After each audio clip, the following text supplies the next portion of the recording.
Continuing on with our discussion on hemostasis, let's talk about vitamin K. Vitamin K is found normally in green vegetables and meats, and it basically is also synthesized by bacteria that are normally found in your large intestine. Neonates can have a vitamin K deficiency and are often given vitamin K injections. What's so important about vitamin K? Vitamin K is fat soluble.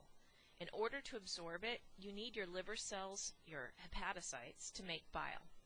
Bile, of course, is released through the bile duct and helps emulsify fats. Bile is not an enzyme. It doesn't digest fats. It emulsifies them. So when the fats are emulsified, that means turned into many smaller fat droplets. Then the actual fat enzyme lipase can digest them into smaller units like monomers. And then the intestinal cells can absorb those fats. And as the fats are being absorbed, fat-soluble vitamins, like vitamin K, are also absorbed. So the problem is, if you don't release bile salts, well then the lipase, the enzyme that digests this fat, will have less access to those fats, and that means less fat absorption, and that will mean less vitamin K. With no vitamin K, we're going to have a depletion of factors 2, 7, 9, and 10. And it turns out that factor 7 and factor 10 are the first to be inactivated with a vitamin K deficiency. It's as if they are the most sensitive to vitamin K deficiency. So if a person has a bile duct blockage or they have any sort of impairment with vitamin K absorption because they lack bile production or release of it, then the person is going to have longer clotting times. And in the case of liver failure patients, while their hepatocytes are not capable of making bile, we can give them a vitamin K injection prior to surgery. Even if only half of their parenchymal cells are still functional, within a short amount of time, 4 to 8 hours, they can have a sufficient amount of clotting factors that are synthesized. Now, vitamin K, you should be hearing this, when injected, it took hours before these factors were activated. They were already synthesized, they just weren't activated. And by that I mean, I gotta be careful with the word activated.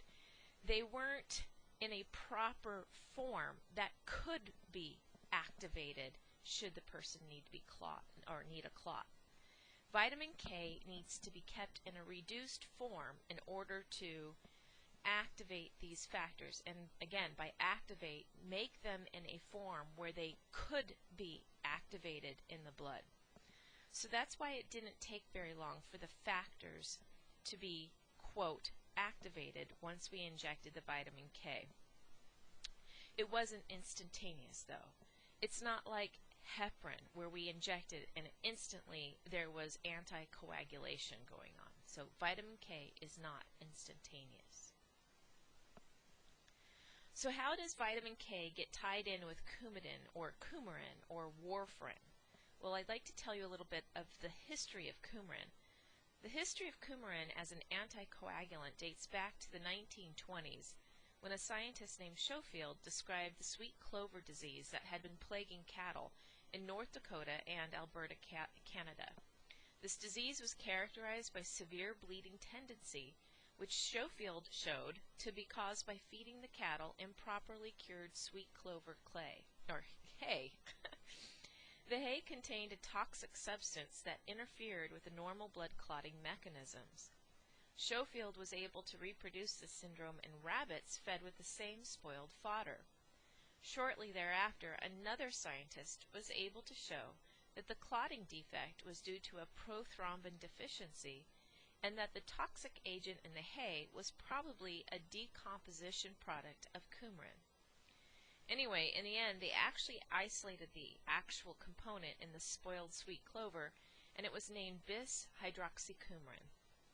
Associated with this time, as the scientists were trying to figure out what was going on, another scientist whose last name was Quick, he developed a quantitative method for determining how long clotting took, and he developed what's called the prothrombin time, which we use now.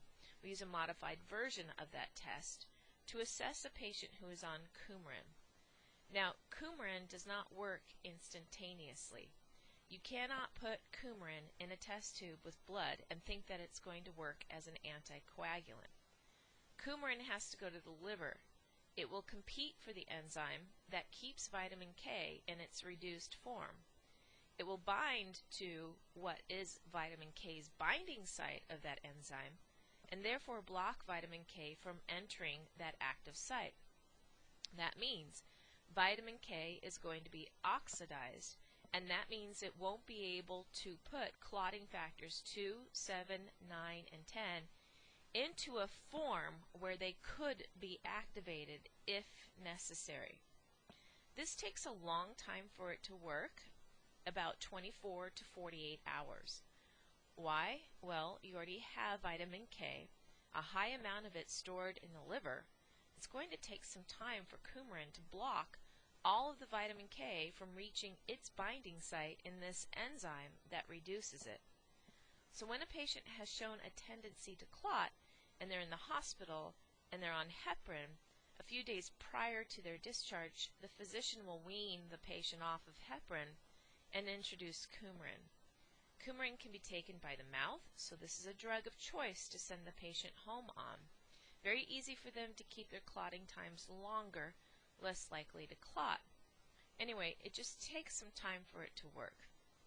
If the patient is on Coumarin and they eat a lot of leafy green vegetables, this is going to create new fresh vitamin K in the diet that can be absorbed and go to the liver and now out-compete the Coumarin.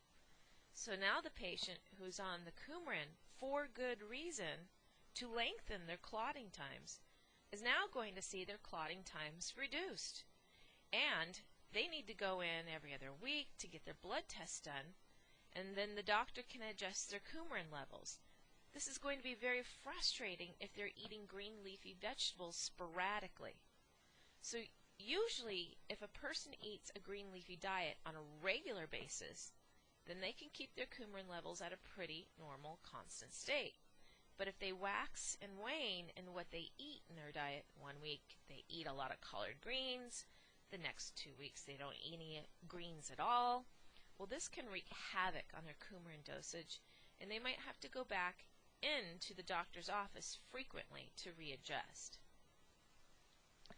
So what exactly are those clotting times?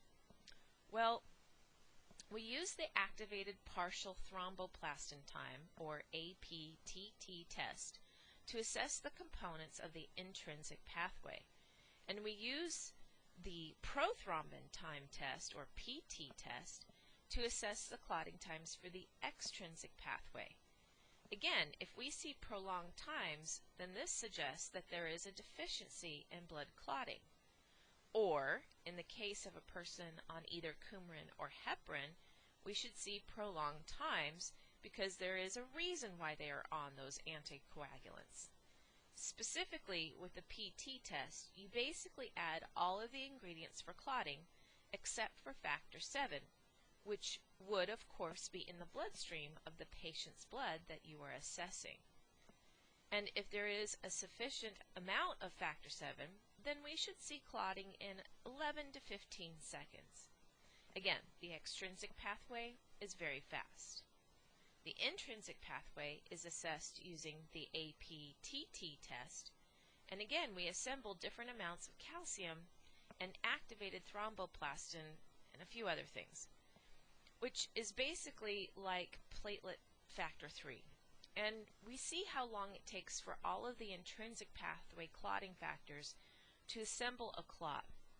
This usually should be about 25 to 35 seconds in a test tube. Well, okay, the APTT test assesses intrinsic pathway, and the extrinsic pathway is assessed by the PT test. What factor does Coumarin block more readily? It blocks factor 7. So factor 7 is involved in the extrinsic test.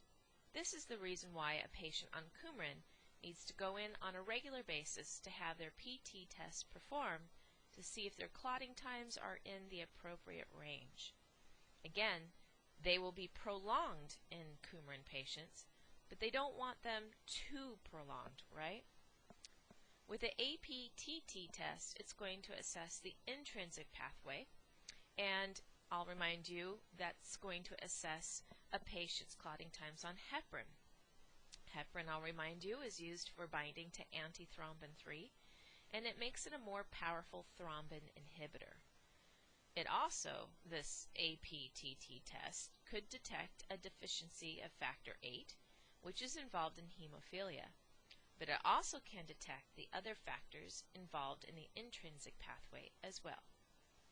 So it's used to assess clotting times in patients on heparin, because again, heparin is going to primarily target the generation of thrombin, and the generation of thrombin is more readily, most abundantly done, I should say, through the intrinsic pathway.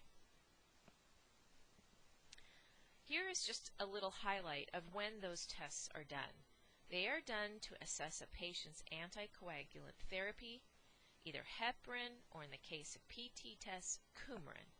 We always do a control and compare the patient's clotting times to the control sample. We, of course, would use both a test to check for clotting times in a patient prior to surgery, and we would also use these clotting tests after surgery, especially if heparin was used. When we're trying to add protamine back into the patient, we're going to add a little bit at a time and keep adding the protamine until the clotting times return back toward normal if we had given the patient heparin during surgery. If you're reading down here in the last few bullets for the PT test, I want you to know that most laboratories report the PT results in an adjusted form, and this is called the internationalized normalized ratio. And basically we want them to have an INR of about 2 to 3, I should say international normalized ratio. That means we want them to have a prothrombin time of 2 to 3 times as long as in a normal patient. Again, these are for a patient on Coumadin. The reason why it needs to be normalized is because in this lab test, they add tissue factor 3. A lot of times you can get it from chick embryos and stuff like that, and they just call it embryo juice. Anyway, the tissue factor 3, when it's kept in the freezer, doesn't last forever. It degrades. And so they have to adjust their numbers to reflect how old the tissue factor is. So that's why they call it the INR. We've actually covered quite a bit of our anticoagulants. We recognize that the endothelial lining needs to be kept smooth with no atherosclerotic plaques. Prostacyclin certainly helps with repelling the platelets away from the endothelial lining. We also learned about antithrombin 3 binding to heparin, and heparin making antithrombin 3 a more powerful anticoagulant. We learned about plasmin, the clot buster. It's activated from plasminogen by plasminogen activator substance. And there are many, many others that we didn't really have time to go into. But there's thrombomodulin. It binds to thrombin, and it won't let it activate fibrinogen. And there's also something called protein C. It is activated by thrombomodulin when thrombomodulin is bound to thrombin. And when this happens, this complex activates protein C, and protein C can then inactivate factors 5 and 8. And it basically reduces the activity level of the intrinsic pathway in that regard. Clearly, the purpose of taking anticoagulants to modulate hemostasis is to prevent thrombi and emboli. A thrombus, of course, is shown here in the bottom right picture, where you see platelets aberrantly forming these large clots in the vasculature. And this means that the tissue downstream of that clot is going to be without nutrients and oxygen, and it will become anoxic and then possibly have an infarct or tissue death. An embolus is a thrombus that has broken off. Emboli would be plural, so an embolus is a traveling clot. What problems can an embolus cause? Well, remember in the lungs I said that the blood vessels change in diameter quite drastically, and the pulmonary capillary beds are quite small. So it's very, very easy for an embolus to become lodged all over again in the pulmonary capillary beds, and this of course is going to cause the cellular death of that tissue. It not only can cause reduced perfusion, leading to an alveolus, but also the alveolus associated with that blood vessel can decay, can die. And then once you start getting alveoli that are collapsing because they are being destroyed due to ischemia, then you are reducing surface area that you have for gas exchange. Moving on to another clinical correlation where a patient has a tendency to clot is antiphospholipid syndrome. Now, platelet factor 3, like I said, comes from platelets, and generally there is a phospholipid carrier. There's another molecule that helps bind to platelet factor 3 and makes it unavailable to activate the other clotting factors in the intrinsic pathway. It's like a safety net. However, with antiphospholipid syndrome, a patient makes antibodies against that phospholipid carrier, shown here in the bottom right picture, with the little black Pac-Man, if you will, attacking the phospholipid carrier. So as they bind to it, they disengage the platelet factor 3, and now it's free and available to bind to all the downstream clotting factors like factor 8, etc. And this will generate PAS. So this is going to lead to hypercoagulation. That means reduced clotting times, a higher tendency to clot. This is particularly dangerous in women who are pregnant. Oftentimes they spontaneously abort their fetuses because this is happening so much in their bloodstream. Pregnant women with APS are put on heparin, but it's not uncommon for women with this problem to have multiple miscarriages before they are diagnosed. Alright, thrombocytopenia, also referred to as idiopathic thrombocytopenic purpura, that's a mouthful, or ITP, means a patient basically that has too few platelets. I'll remind you, penia means too little. In this case, thrombocytes are fewer than 100,000 platelets per microliter of whole blood. The patient will present with petechiae. These are little purple blood spots that show just below the skin. Why do those form? Well, we have lots of micro tears in our vasculature. If we don't have enough platelets to form a platelet plug and start the clotting process, the blood will seep.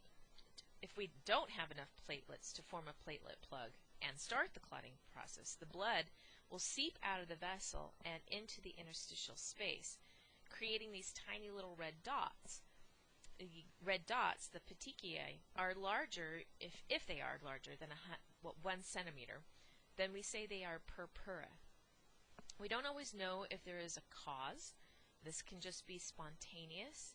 It can be an autoimmune problem, in which case maybe IgAs or IgGs are targeting platelets for destruction. It can be a result of viral infection. More on that in a minute. But it's certainly more common in young females than in young males. Again, most autoimmune disorders are more common in females, so that is the reason why ITP can be more common in females. It can spontaneously resolve, but if it doesn't, well, what can we do? We can do a splenectomy. Why would we do that? Well, the spleen is one of two places, the liver being the other, where platelets are removed from circulation when they get too old. So when you remove one of the places where platelets are removed from the bloodstream, then that means they'll last longer in the bloodstream. We don't remove the liver, just in case you are wondering. A person needs their liver to live, but they don't need their spleen in order to live. Now, recently, just a side note, my oldest son, Hayden, he got really sick this past spring, and I mean really sick, high fever. And I was just trying to abate the fever, and then one morning he woke up with blotches that looked just like this young woman's legs on the inside of his thighs. And at first I thought this was a contact mark because he plays soccer and maybe his shorts were rubbing. He was pretty sick this one Sunday morning, so I took him into the prompt care, And they, of course, were doing a very good assessment. The physician's assistant was very thorough at this center. I was very impressed. And he's inspecting Hayden's arms and legs, and I said, you know what, look down in his thigh region. And he instantly became very concerned, went and got the attending MD, and in the open doorway, I am hearing them discuss the possibility that my son might have bone marrow failure, because he was saying these spots look like petechiae and purpura. And they come back in and they said, we would like to do a full blood panel on your son. And I said, that's a very good idea before we start assuming that he has bone marrow failure. Of course, my heart was sinking at this point. Well, it turns out his blood test showed that he had mono, and that was a viral infection, and it was basically causing a reduced platelet count. Well, a few months later, Hayden made a full recovery. His spleen was enlarged, by the way. He was not allowed to play soccer for a couple of months, but he is back to normal and very healthy. But that was pretty scary that day for a parent. Moving on to more clinical correlations, let's discuss hemophilia. Signs and symptoms of hemophiliacs include bleeding in the joints, easily bruised muscles and soft tissue. If they lose a tooth, they can bleed excessively. Females who are hemophiliacs, when they started their menstrual cycle, many of them died back in the older days before we had some way to prevent the excessive bleeding. They can present with blood in the urine and blood in the stool. Classic hemophilia is a problem with factor VIII. And of course, remember Queen Victoria and the Russian family, the Russian royals. There was a genetic mutation and Queen Victoria was a carrier. Shown here in the bottom pedigree, and what you're seeing is every time you see a square, it is either a square or a circle that is fully covered in red. It represents a person with hemophilia. And if you look at there are squares filled 100% with the color red. And these are males. The squares colored red, and the females are represented by circles. So we don't see any females on here that had hemophilia, but that doesn't mean that they didn't have the mutation. A female simply just needs two bad genes in order to present with it, because factor VIII, that gene, is actually found on the X chromosome. So that means females have two X chromosomes. A male only has one, and therefore, if their only one X chromosome has a genetic defect for factor VIII, then they're going to present with a disease. I'll show you the genetics in this just a bit. Hemophilia B, also known as Christmas hemophilia, is less common, but it is a deficiency of factor IX, which its gene is also found on the X chromosome. I have up here von Willebrand disease. It is not hemophilia A nor hemophilia B, but persons with von Willebrand's disease will present as if they have hemophilia A, because von Willebrand factor, I'll remind you, needs to carry factor VIII. Without von Willebrand factor, factor VIII is free in the plasma and has a high destruction rate because it's not being protected by its carrier protein. So here are some signs and symptoms that I covered for patients with hemophiliacs, and I'd like to now continue with the genetics of hemophilia. As I said, with females who have two X chromosomes and males with a single X chromosome, we're going to have unique genetics. For both factor VIII and factor IX, the genes for these factors are found on the X chromosome, as shown up here as a little red box. This is representing the gene for factor VIII in this case. The Y chromosome is shown very short, and it is genetically void of, well, it's not void, it's more like a barren wasteland. There are very few genes on the Y chromosome. And the most notable one is this SRY gene on the Y chromosome, which codes for testicular formation. So it is more common for a male to have hemophilia than a female because they only need one bad X. For females, because they have this redundancy, if you will, in order for them to present with hemophilia, they would need to have both their X chromosomes have the mutation. Shown here on the left side, we have two parents. We have a father with hemophilia, which apparently he survived long enough to procreate, with a mother who is normal and healthy. If we look at their chances of producing sons and daughters, we recognize there's a 50-50 chance for a son or daughter. That means 50% of their children should be male and 50% should be female. Of the females that would be generated, all of them would be carriers. Why is that? The mother, who has a normal X chromosome, both of them are normal, would donate a normal X chromosome in her oocyte. The father, when he develops sperm, can only donate his bad X chromosome to his daughters. So any sons they would have would be just fine. Why? In order to create a son, the father must have the sperm with the Y chromosome uniting with the oocyte. It's the father that determines the sex of the baby. The mother, who is normal and healthy, can only donate her healthy X chromosomes without the mutation. But if we look in the next scenario where the mother is a carrier, we recognize that she can develop oocytes with either her normal X or her X chromosome that is carrying the mutation for hemophilia. In this case, 50% of their sons that are born will have hemophilia. It's a 50-50 call which X chromosome they're going to inherit. 50% of the daughters they have will be a carrier. And again, that is dependent upon a 50-50 chance of them having the oocyte that has the bad X mutation on it. I'd like to finish up with a brief discussion on disseminated intravascular coagulation, or DIC. This is basically a vicious cycle of abnormal bleeding and clot formation. The coagulation step starts first. The coagulation in the clotting is very, very uncontrolled. And this can be because of tissue that's been damaged, say by a crushing accident, or maybe there's necrosis, or maybe there are toxins, or maybe there is poison in the blood that is poisoning the tissues, or maybe the placenta has a tear in it. But either way, cytokines and factor 3 released from the damaged tissue are going to target the clotting factors. It's going to be the extrinsic pathway that starts this.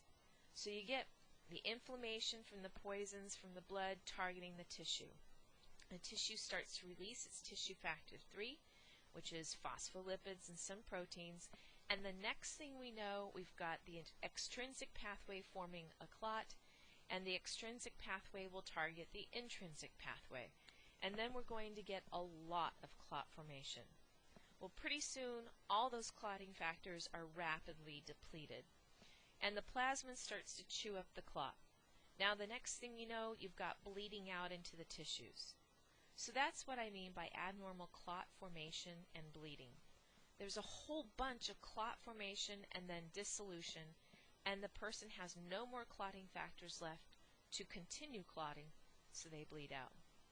The type of DIC that we see in pregnant women is given a slightly different name. It's called HELP, and this stands for hemolysis, elevated liver enzymes, low platelet count. It is the most misdiagnosed pregnancy complication in women, and I've put a paper on Blackboard for you to read. Basically, it's associated with preeclampsia, where the woman gets hypertension and then the placenta can basically disengage from the wall of the uterus and can lead to a spontaneous abortion, a miscarriage. It is difficult for physicians to rule out if the preeclampsia always goes with HELP, or if the preeclampsia and HELP are two totally different clinical issues. But a lot of women do have preeclampsia before they show ever signs of HELP. There's a very high mortality rate for the infant because of spontaneous abortion, about 60% of them. And the mother also is at risk of death because, again, she's going to have this rapid lysis of red blood cells and also low platelet count. So all of her clotting factors get consumed and depleted very quickly. I have a student who was in my physiology class who had HELP when she was pregnant with her twins, and her physician, her OB-GYN, was astute enough to actually detect it, diagnose it, and make sure she was on bed rest, and she was being monitored for her clotting times. Truly remarkable.